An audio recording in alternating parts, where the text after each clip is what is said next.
E aí, pessoal, tudo bem? Sejam bem-vindos aí mais uma vez. Olha só, a gente tem mais um edital na praça aí, mais um. Dessa vez agora é o escriturário desse banco, né, que é o BRB. Eu vou fazer a análise aqui do edital de português, mas eu achei uma coisa interessante nesse concurso que nunca tinha visto antes. As pessoas interessadas a partir dos 16 anos, maiores de 16 anos, com o ensino médio completo, pode prestar esse concurso aqui. Isso é uma novidade, né? Normalmente, são 18 anos.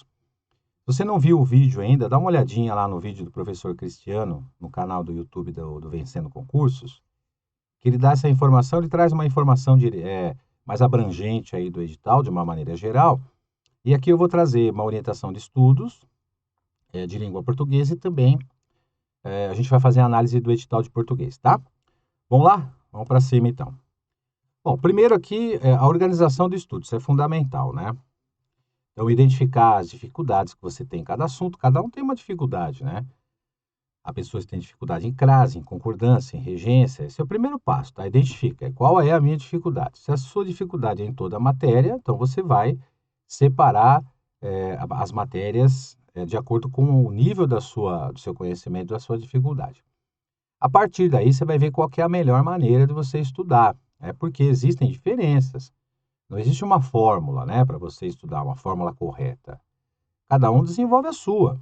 De repente você quer estudar escrevendo, você quer estudar ouvindo o professor falando, assistindo aos vídeos, enfim, não importa, tá? Lendo livros. Mas o ideal mesmo é que você pegue questões anteriores. Na hora que você vai fazer o plano de estudo, esse item 3 aqui, ó, que você tem que ter esse plano de estudo diário, né? Estudar todos os dias.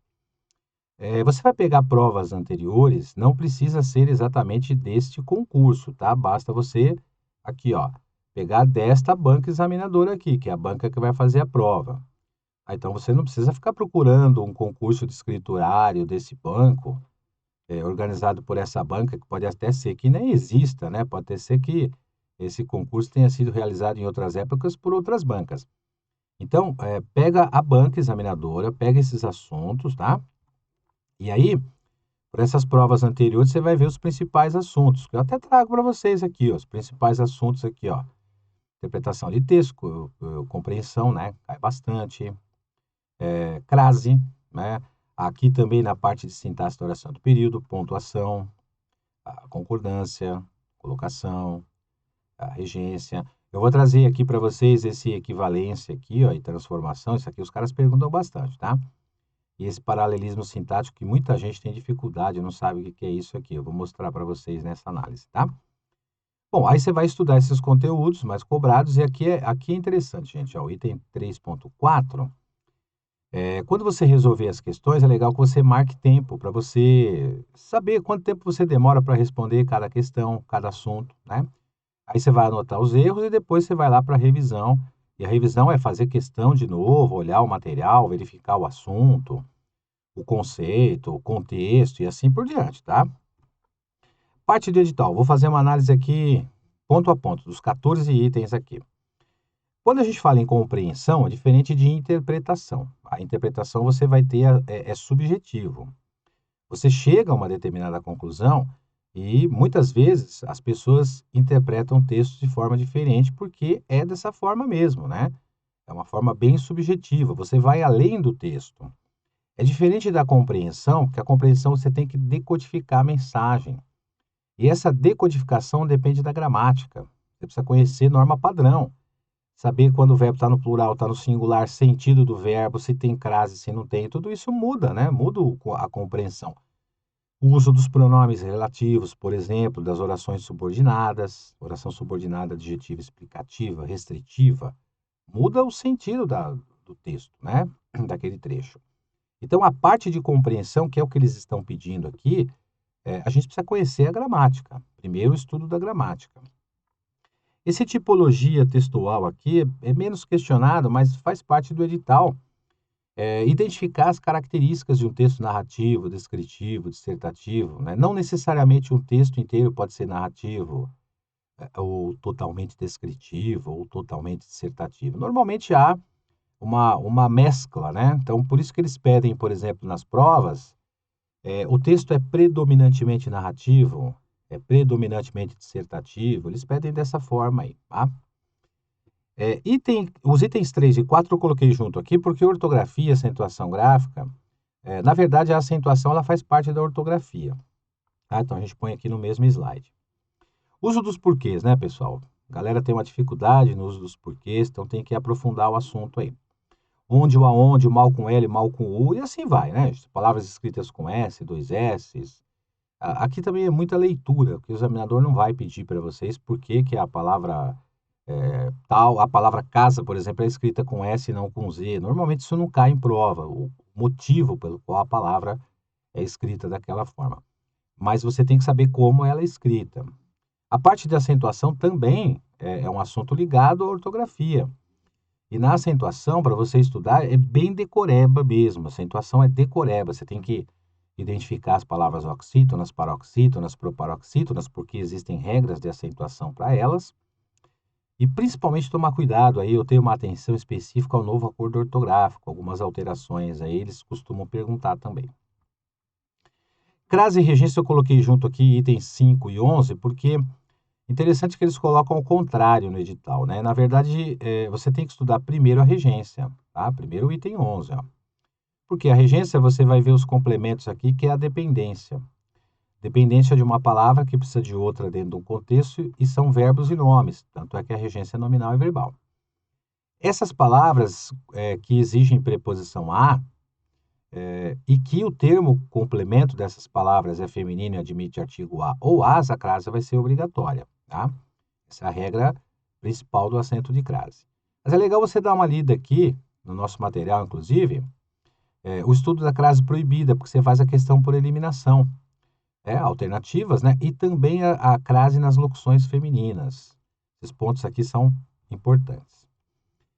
Na parte de formação e classe de emprego de palavras, que é esse item 6, a formação é aquela formação por composição, por aglutinação, tem algumas nomenclaturas, algumas classificações lá, que é legal você ter contato, tem exemplos, inclusive, né? O emprego aí de classes de palavras, classe de palavra tem a ver, esse item aqui tem a ver com análise morfológica, né? Faz parte da morfologia, que é o estudo daquela palavra, daquela expressão dentro de um contexto de forma separada. Como ele pede o emprego aqui das palavras, a gente tem que saber, por exemplo, para que serve um adjetivo, um artigo, né? Para que serve um pronome, por exemplo, para que serve um advérbio, e assim vai. É o emprego, né? Saber para que serve aquela expressão ali. Essa é a parte da análise sintática, talvez a parte que dê mais trabalho aí para os candidatos, né? Mas ela faz, é um assunto que está no edital, a gente tem que estudar. A análise sintática é dividida em duas partes, a sintaxe da oração e a sintaxe do período. A sintaxe da oração tem a ver com os termos das orações, né? Essenciais, sujeito e predicado, tem a classificação do sujeito, a classificação do predicado.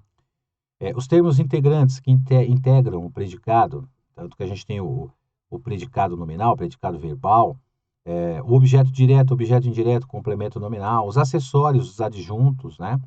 Essa é a parte da sintaxe da oração. Já a parte da sintaxe do período tem a ver com as orações aqui, né? Com a classificação das orações, período simples e composto. Principalmente o período composto, eles gostam de perguntar bastante. Por coordenação, nós estudamos o período composto por coordenação por meio das conjunções coordenativas. Ao reconhecer uma conjunção coordenativa, você vai saber qual tipo de oração coordenada você tem ali. Por exemplo, oração coordenada sindética aditiva, adversativa, conclusiva e tal.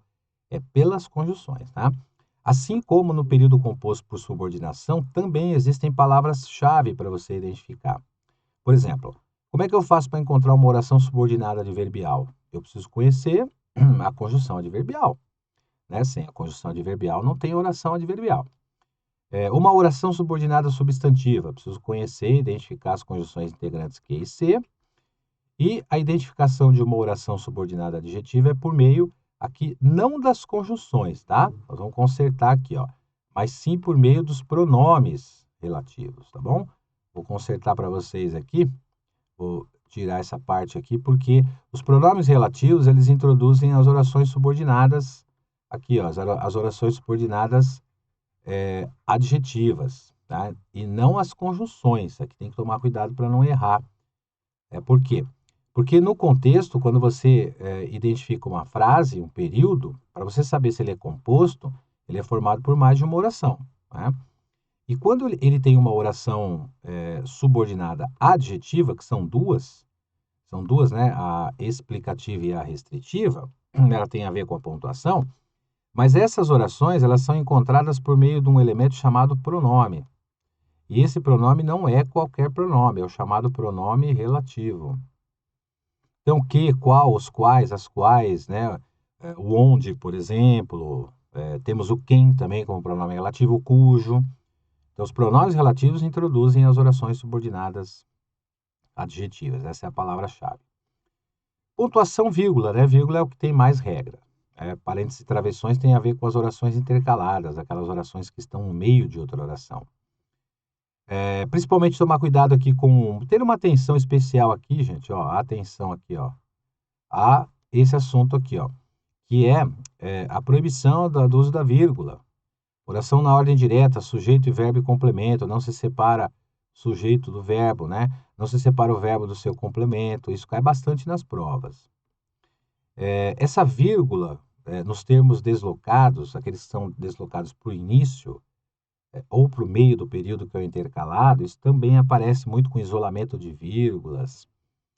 E também a regrinha lá do uso do ponto e vírgula e do uso dos dois pontos, né? Esses assuntos aqui relacionados à pontuação são os mais questionados.